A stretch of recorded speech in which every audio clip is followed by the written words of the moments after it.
Well, I've seen the dark side of what's happened in Oakland to Oakland schools. Not too many years ago, the Oakland public school system was effectively, functionally bankrupt.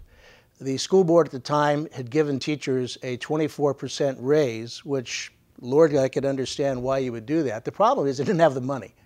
And so they began to take money from capital programs and doing things that frankly were not legal, not responsible. In fact, Tony Smith has called it, gross mismanagement. But we had to go to the state and get a $100 million loan.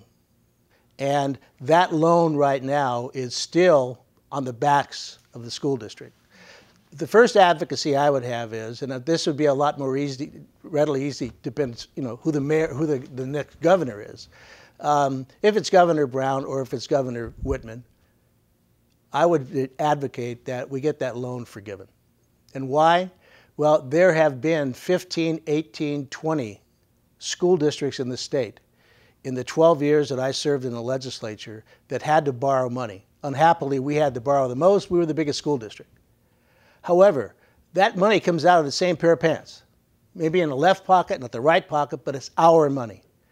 So rather than say that you have to pay that money back as if we're doing something that is extraordinary, we should have a workout plan where when we get these benchmarks that we've had to have when they put a trustee into here, when we hit those marks, we should get that money forgiven.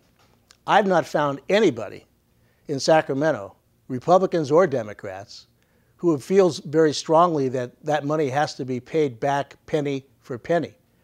Most people believe that if it's an incentive, it's worth doing.